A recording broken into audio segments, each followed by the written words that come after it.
ಇವತ್ತು ದಿನ ಬಂದು 31. ಈಗಾಗಲೇ 30ಕ್ಕೆ ಲಾಸ್ಟ್ ಆಗಿತ್ತು. ಹಾಗಾಗಿ ಅಟ್ಲೀಸ್ಟ್ 31ಗಾದರೂ ಕೂಡ ಸಮಯ ಕೊಡ್ತಾರೆ ಅಂತ ಅಂದ್ಬಿಟ್ಟು ನೆನ್ನೆಲ್ಲ ಖಾಲಿ ಮಾಡಿರಲಿಲ್ಲ. ಆದರೆ ಆ ಕಡೆಯಿಂದ ಅಂದರೆ ಉಡುಪಿ ಹೋಟೆಲ್ ಅಂತ ಇದೆ ಒಂದು ಹೋಟೆಲು, ಅಲ್ಲೆಲ್ಲ ಹೊಡಿತಿದ್ದಾರೆ ಅಂತ ಕಾಲ್ ಬಂತು. ಇವ್ರ ಪಪ್ಪ ಮಲ್ಕೊಂಡಿದ್ದರು, ಹಂಗೇ ಖಾಲಿ ಬ್ರಷ್ ಮಾಡಿ ಮುಖ ತೊಳ್ಕೊಂಡು ತಿಂಡಿನೂ ತಿನ್ನಲಿಲ್ಲ. ಅದು ಮಾರ್ನಿಂಗ್ದು ಒಂದು ಮಾತ್ರೆ ಇರುತ್ತೆ BPದು, ಅದನ್ನು ಜೇಬಿಗೆ ಹಾಕ್ಕೊಂಡು ಹಾಗೇ ಓಡಿ ಬಂದರು. ಹಾಗಾಗಿ ನಾನು ಕೂಡ ಬಂದೆ. ಅಂದರೆ ಮಾತ್ರೆ ತೊಗೊಂಡು ಇನ್ನು ನನಗೆ ಅವ್ರನ್ನೊಬ್ಬರನ್ನೇ ಬಿಟ್ಟು ನನಗೆ ಆಗೋದಿಲ್ಲ, ಇನ್ನು ಅವ್ರಿಗೆ ಹೇಗೆ ಆಗ್ಬೋದಪ್ಪ ಅನ್ನೋದು ಭಯ, ಅವ್ರನ್ನೇ ಸಂಭಾಳಿಸೋದಾಗ್ತಾಯಿದೆ ಅಂತ ನಾನು ಸಹ ಬಂದೆ. ಬಂದಾದಮೇಲೆ ಹುಡುಗರೆಲ್ಲರೂ ಕೂಡ ಫ್ಯಾನ್ಗಳೆಲ್ಲನೂ ಕೂಡ ಬಿಚ್ತಾಯಿದ್ರು ಮತ್ತು ಟೇಬಲ್ಗಳೆಲ್ಲ. ನಿಮಗೆ ಗೊತ್ತೇ ಇದೆ, ನಮಗಿನ್ನೂ ಕೂಡ ಹೋಟೆಲ್ ಸಿಕ್ಕಿಲ್ಲ, ಹುಡುಕ್ತಲೇ ಇದ್ದೀವಿ. ನಮಗೆ ಸೆಟ್ ಆಗುವಂಥ ಹೋಟೆಲ್ ಸಿಕ್ಕಿಲ್ಲ ಇನ್ನು. ಹಾಗಾಗಿ ಸಾಮಾನುಗಳೆಲ್ಲನೂ ಕೂಡ ಸ್ಟಾಫ್ ರೂಮಿಗೆ ತುಂಬೋಣ. ಸ್ಟಾಫ್ ರೂಮಿಗೆ ಇನ್ನೂ ಅಲ್ಲೆಲ್ಲ ಕೂಡ ಸರಿಯಾಗಿ ರೆಡಿ ಮಾಡಬೇಕಲ್ಲ ಅಂದ್ಬಿಟ್ಟು ಹಾಗೇ ಎದುರುಗಡೆಗೆ ಹಾಕ್ತಾಯಿದ್ದೀವಿ. ಆ ಲೈನು ಅಂದರೆ ಏನು ನಮ್ಮ ಹೋಟೆಲ್ ಎದುರುಗಡೆ ಏನು ರೋಡ್ ಇದೆಯೋ ಇನ್ನು ಆ ಕಡೆ ಈಗಲೇ ಅಂದರೆ ಈ ವರ್ಷವೇ ಇನ್ನೂ ಹೊಡಿತಾ ಇಲ್ಲ. ಹಾಗಾಗಿ ಅಲ್ಲಿ ಒಂದು ಜಾಗಕ್ಕೆ ಸಾಮಾನು ಇಡೋಣ, ಆಮೇಲಿಂದ ಯಾವುದಾದ್ರೂ ಗಾಡಿನಲ್ಲಿ ಏನಾದರೂ ಹಾಕ್ಕೊಂಡು ಸ್ಟಾಫ್ ರೂಮಿಗೆ ತೊಗೊಂಡೋಗೋಣ ಅಂದ್ಬಿಟ್ಟು ಈಗ ಬಿಚ್ಚೋ ಅಂಥವೆಲ್ಲ ಈ ಫ್ಯಾನ್ ಇರ್ಬೋದು, CCTV ಕ್ಯಾಮ್ರಾ ಇರ್ಬೋದು, ಈ ಥರ ಎಲ್ಲ ಬಿಚ್ತಾ ಇದ್ದಾರೆ.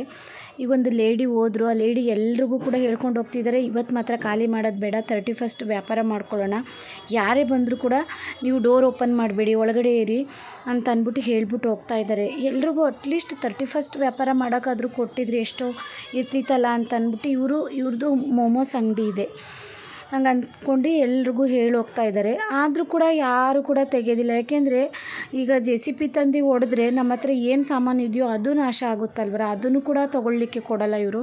ಅಷ್ಟು ಕ್ರೂರಿ ಆಗಿಬಿಟ್ಟಿದ್ದಾರೆ ಫ್ರೆಂಡ್ಸ್, ಅಷ್ಟು ಅನ್ಯಾಯ ಮಾಡಿದರು. ಮುಂದೆನೇ ನಿಮಗೆ ಗೊತ್ತಾಗ್ತದೆ.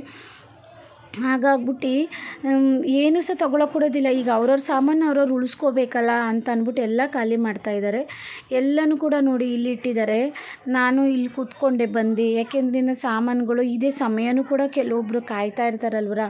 ಹಾಗಾಗಿ ನಾನು ಬಂದು ಹುಡುಗನಿಗೆ ಹೇಳಿದೆ, ನಿನ್ನಲ್ಲಿ ಏನಾದರೂ ಕೆಲಸ ಇದ್ದರೆ ಮಾಡ್ಕೊ, ನಾನು ಇಲ್ಲಿ ಕೂರ್ತೀನಿ ಅಂದ್ಬಿಟ್ಟು ಹುಡುಗನ್ನ ಅಲ್ಲಿಗೆ ಕಳಿಸ್ಬಿಟ್ಟು ಈಗ ನಾನಿಲ್ಲಿ ಕೂತಿದ್ದೀನಿ ಸಾಮಾನು ನೋಡ್ತಾ. ನೋಡಿ ನಮ್ಮ ಸಾಮಾನೆಲ್ಲ ಬೀದಿಗೆ ಬಂದಿದೆ. ಹೆಂಗೆ ಅನ್ನಿಸ್ತಾ ಇತ್ತು ಅಂತಂದರೆ 25 ವರ್ಷ ಆಗಿತ್ತು ನಾವು ಇವ್ರ ಪಪ್ಪ ಹೋಟೆಲ್ನ ನಡ್ಸೋಕೆ ಹಿಡ್ದು. 25 ವರ್ಷದಿಂದ ಎಲ್ಲೂ ಅಲ್ಲಾಡಿರಲಿಲ್ಲ ನೋಡಿ. ಎಲ್ಲರೂ ಕೂಡ, ನಾವು ಮಾತ್ರ ಅಲ್ಲ, ಪ್ರತಿಯೊಬ್ಬರು ಸಾಮಾನು ಬೀದಿಗೆ ಬಂದಿದೆ. ಯಾರಿಗೂ ಕೂಡ ಅಂಗಡಿಗಳು ಸಿಕ್ಕಿಲ್ಲ. ಎಲ್ಲರೂ ಅಂದರೆ ಈಗ 150 ಅಂಗಡಿ ಒಂದೇ ಸಲ ಖಾಲಿಯಾಗಿದೆ ಅಂದಾಗ ಎಲ್ಲಿ ತಾನೇ ಸಿಗೋಕ್ಕೆ ಸಾಧ್ಯ. ಮತ್ತು ಇದೇ ಏರಿಯಾದಲ್ಲಿ ಸ್ವಲ್ಪ ದೂರ ಮುಂದೆ ಅಲ್ಲೂ ಕೂಡ ಡೆವಲಪ್ ಆದದ್ರಿಂದ ಅಲ್ಲೂ ಕೂಡ ಸುಮಾರು 50-60 ಅಂಗಡಿ ಖಾಲಿ ಆಯಿತು. ಈಗ 1-1.5 ತಿಂಗಳು ಮೊದಲು ಅವರು ಕೂಡ ಎಲ್ಲ ಬಾಡಿಗೆಗೆ ಹುಡಿಕೊಂಡಿದ್ದಾರೆ. ಹಾಗಾಗಿ ಎಲ್ಲ ಕಡೆಯೂ ಕೂಡ ಬಾಡಿಗೆ ಬೆಟ್ಟದಷ್ಟಾಗಿದೆ. 60-70 ಸಾವಿರ ರೂಪಾಯಿಗೆ ಇಷ್ಟೇ ಅಗಲ ಒಂದು ಮಂಚನೂ ಇಡೋಕ್ಕಾಗೋದಿಲ್ಲ. ಅದಕ್ಕೆ 60-70 ಸಾವಿರ ಬಾಡಿಗೆ ಕೇಳ್ತಾರೆ, 5 ಲಕ್ಷ ಅಡ್ವಾನ್ಸ್ ಕೇಳ್ತಾರೆ. ಅಲ್ಲಿ ಏನು ವ್ಯಾಪಾರ ಮಾಡೋದು? 2 ಟೇಬಲ್ಲು ಕೂಡ ಇಡಲಿಕ್ಕಾಗಲ್ಲ. ಈಗ ನಾನು ಮನೆಗೆ ಬರ್ತಾಯಿದ್ದೀನಿ. ಮನೆಗೆ ಬರೋ ರಸ್ತೆಯಲ್ಲಿ ಹಾಗೇ ನೋಡಿ ಒಂದು ವಿಡಿಯೋ ಮಾಡ್ಕೊಂಡಿದ್ದೀನಿ. ಎಲ್ಲರ ಪರಿಸ್ಥಿತಿನೂ ನೋಡಿ, ಎಲ್ಲರದ್ದು ಸಾಮಾನು ಕೆಲವೊಬ್ಬರಿಗೆ ಖಾಲಿ ಮಾಡ್ದಲೇ ಇರೋರಿಗೆ ಸಾಮಾನು ತೊಗೊಳ್ಳಿಕ್ಕೂ ಕೂಡ ಪರ್ಮಿಷನ್ ಕೊಟ್ಟಿಲ್ಲ. ಸೀದಾ ಬಂದು ಎಲ್ಲನೂ ಕೂಡ ಇದು ಮಾಡಿಬಿಟ್ಟಿದ್ದಾರೆ. ಮತ್ತು ಕೆಲವೊಬ್ಬರು ಕಬ್ಬಣಗಳನ್ನ ಮಾರ್ಕೊಂಡಿದ್ದಾರೆ. ಅದರಲ್ಲಿ ಏನು ಮೆಟೀರಿಯಲ್ಸ್ ಇರುತ್ತೋ ಅದನ್ನು ಇವರು ನ್ಯೂಸ್ ಪೇಪರ್ನಲ್ಲಿ ಕೆಲಸ ಮಾಡ್ತಾರೆ. ಮೊದಲು ನಮ್ಮ ಸ್ವಂತ ಮನೆ ಇದೆಯಲ್ಲ ಅಲ್ಲೇ ಇದ್ದಾರೆ. ಅವ್ರು ಅದೇ ಹೇಳ್ತಾಯಿದ್ರು, ಈಗ ಅಂಗಡಿಗಾಗಿರೋ ಪರಿಸ್ಥಿತಿನೇ ಈಗ ನಮ್ಮ ಮನೆಗಳಿಗೂ ಕೂಡ ಆಗುವಂಥದ್ದು ಅಂತ ಹೇಳ್ತಾಯಿದ್ರು. ಗೊತ್ತಿಲ್ಲ, ಕಮರ್ಷಿಯಲ್ ಏರಿಯಾನೇ ಈ ಥರ ಮಾಡಿದ್ದಾರೆ ಅಂದರೆ ಇನ್ನು ಮನೆಗಳು ಯಾವ ಲೆಕ್ಕ? ಯಾವುದಾದ್ರೂ ಮುಂಬೈಯಿಂದ ಹೊರಗಡೆ ಯಾವುದಾದ್ರೂ ಹಳ್ಳಿಗಳಿಗೆ ಹಾಕ್ತಾರೇನೋ. ಈಗ ಅದನ್ನು ಕೂಡ ಈಗ ನಂಬೋಕ್ಕಾಗ್ತಾಯಿಲ್ಲ ಇವ್ರನ್ನ. ಇಲ್ಲಿ ನೋಡಿ, ಇಲ್ಲಿ ಪಾಪ ಇವರಿಗೆ ಸಾಮಾನು ತೊಗೊಳ್ಳಿಕ್ಕೂ ಕೂಡ ಅವರು ಅವಕಾಶ ಕೊಟ್ಟಿಲ್ಲ. ಅವ್ರದ್ದು ಈಗ ಒಂದು ಅಂಗಡಿ ನಡೆಸ್ತಾ ಇದ್ದಾರೆ ಅಂದರೆ ಎಷ್ಟೊಂದರಿ ಸಾಮಾನು ಇರುತ್ತೆ ಅಲ್ವರ. ಖಾಲಿ ಮಾಡಿ ಅಂತನೇನೋ ಹೇಳಿದ್ದಾರೆ. ಅಟ್ಲೀಸ್ಟ್ ಈಗ ಎಲ್ಲರೂ ಕೂಡ ಖಾಲಿ ಮಾಡ್ತಿದ್ದಾರೆ. ಅದನ್ನು ಸಾಮಾನುಗಳನ್ನು ಎತ್ಕೊಳ್ಳೋಕ್ಕೂ ಕೂಡ ಅವ್ರು ಅವಕಾಶ ಕೊಡ್ತಿಲ್ಲ ಅಂದರೆ ನಿಜವಾಗ್ಲೂ ಇನ್ನೆಷ್ಟು ಕ್ರೂರಿ ಸರ್ಕಾರ ಅಂತ ಅನ್ನಿಸ್ಬಿಡುತ್ತೆ ಒಂದೊಂದ್ಸಲ. ಮತ್ತು ಅಲ್ಲಲ್ಲೇ ಈ ರೀತಿ ಆಫೀಸರ್ಗಳು ಕೂಡ, ಏಕೆಂತಂದರೆ ಇನ್ನು ಏನಾದರೂ ಜನಗಳು ಆಕ್ರೋಶ ವ್ಯಕ್ತಪಡಿಸ್ತಾರಲ್ಲ, ಅಳೋದು ಕರೆಯೋದು ಇನ್ನೇನೇನಾದರೂ ಮಾಡಿಬಿಡ್ತಾರೆ ಅಂದ್ಬಿಟ್ಟು ಈ ರೀತಿ ಆಫೀಸರ್ಗಳು ಕೂಡ ತುಂಬಾ ಅಲ್ಲಲ್ಲೇ ಫುಲ್ ರಸ್ತೆನಲ್ಲೆಲ್ಲ ನಿಂತಿದ್ದಾರೆ.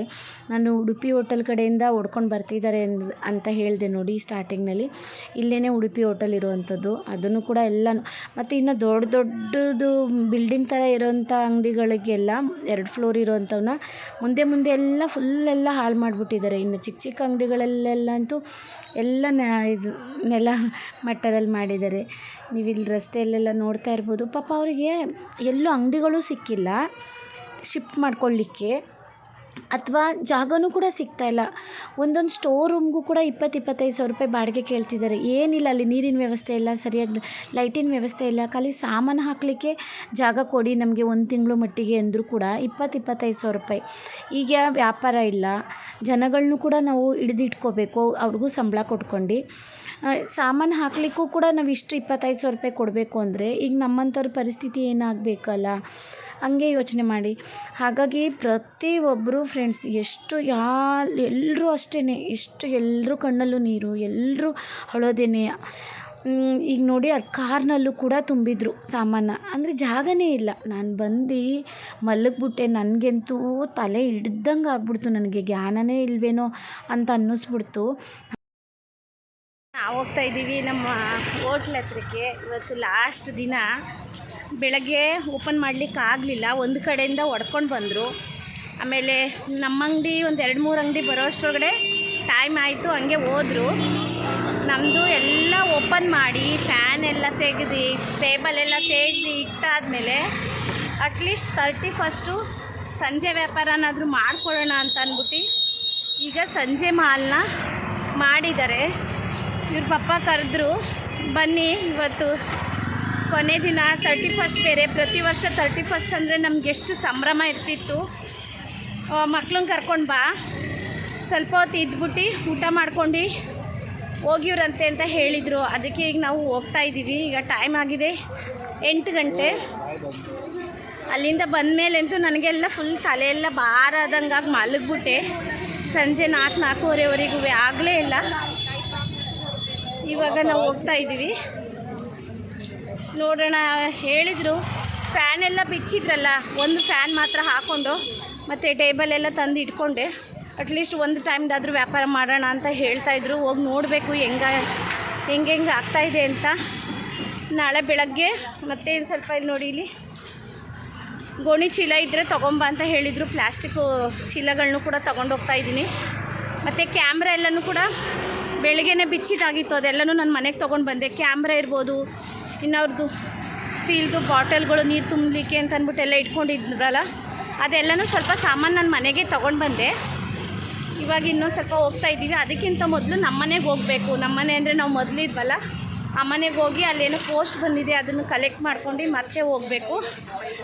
ನಾವು 8 ಗಂಟೆಗೆ ಹೋದೋ, ಮತ್ತು ಪುಣ್ಯ ಊಟ ಮಾಡ್ಕೊಂಡು ಅವಳು ಮನೆಗೆ ಬಂದುಬಿಟ್ಲು. ನಾನು ಮತ್ತು ಕುಶಾಲು ಸುಮಾರು 11:30ವರೆಗೂ ಕೂಡ ಅಲ್ಲೇ ಇದ್ವಿ.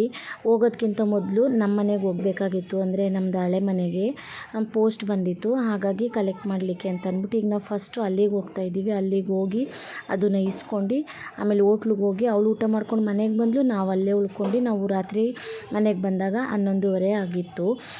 ನೋಡಿ, ಇದೆಲ್ಲ ಕೂಡ ನಮ್ಮ ಮನೆ ಪಕ್ಕದ ಇರೋವಂಥ ಜಾಗ.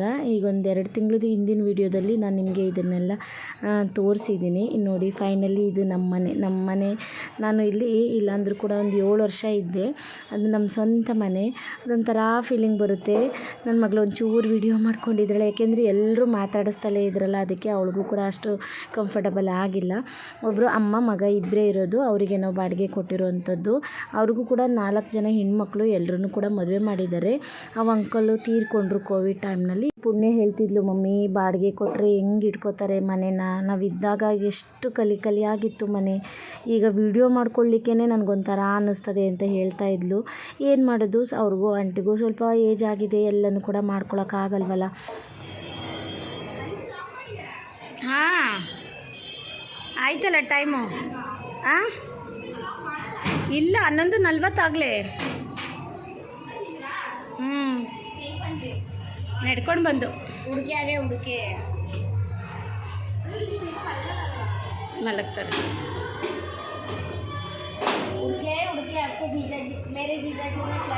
ಲಾಕ್ ಹಾಕವ.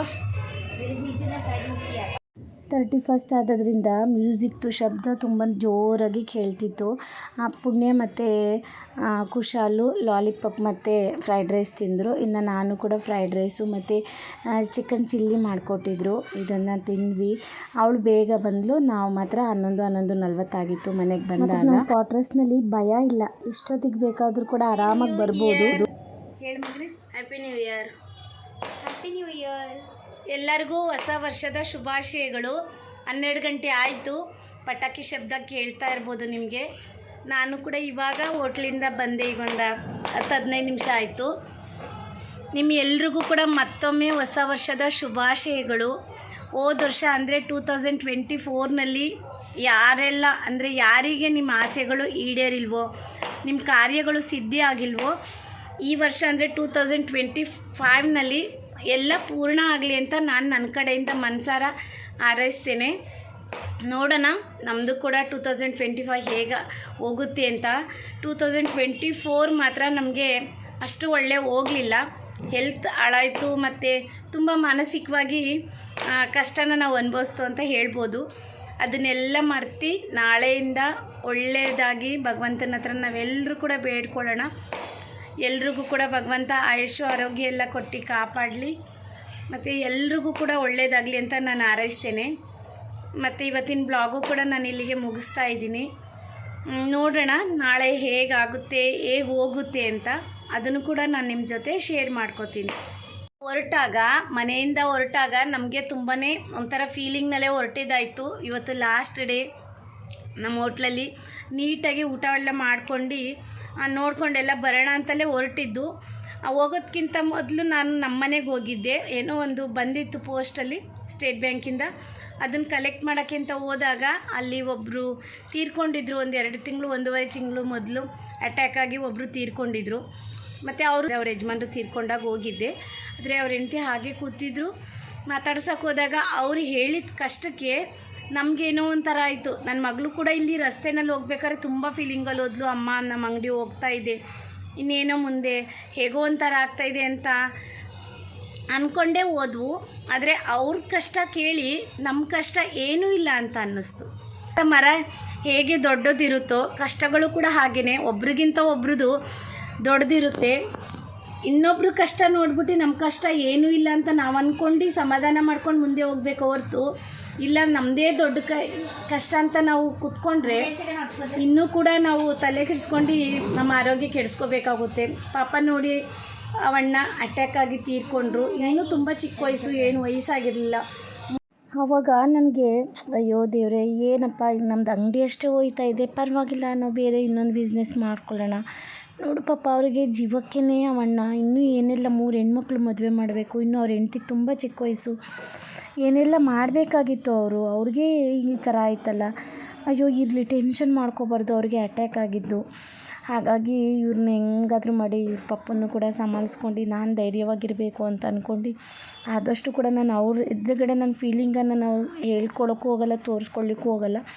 ಇರಲಿ ಪರವಾಗಿಲ್ಲ, ನಾವು ಒಂದು ಸ್ವಲ್ಪ ನಿಧಾನ ಆಗ್ಬೋದು, 15 ದಿವಸ ತಿಂಗಳಾಗ್ಬೋದು. ಹೊಸ ಅಂಗಡಿ ನೋಡೋಣ, ಇನ್ನೂ ಚೆನ್ನಾಗಿ ವ್ಯಾಪಾರ ಶುರು ಮಾಡೋಣ ಅಂತ ಹೇಳ್ಕೊಂಡು ಬರ್ತೀನಿ ಹೊರತು ಈಗ ನಾನು ಅವ್ರ ಎದುರಿಗೆಲ್ಲ ಅಳ್ತಾ ಕೂತ್ಕೊಂಡ್ರೆ ಇನ್ನು ಅವರು ಒಂಥರ ಫೀಲ್ ಮಾಡ್ಕೊಂಡಾಗ ಅದಕ್ಕೆ ಇನ್ನೂ ಸಿಚುವೇಶನ್ ಇನ್ನೂ ಬೇರೆ ಥರನೇ ಹೋಗುತ್ತೆ ಅಂದ್ಕೊಂಡು ಒಬ್ರಿಗೊಬ್ರು ಸಮಾಧಾನ ಮಾಡ್ಕೊಂಡು ಸುಮ್ಮನೆ ಇರ್ತೀವಿ. ಇನ್ನು ನಾಳೆ ನ್ಯೂ ಇಯರ್ ಅಂದರೆ ಜನವರಿ 1 ನೋಡೋಣ ನಾಳೆ ದಿನ ಹೇಗೆ ಹೋಗುತ್ತೆ ಅಂತ. ಅದನ್ನು ಕೂಡ ನಾನು ನಿಮ್ಮ ಜೊತೆ ಶೇರ್ ಮಾಡ್ಕೋತೀನಿ.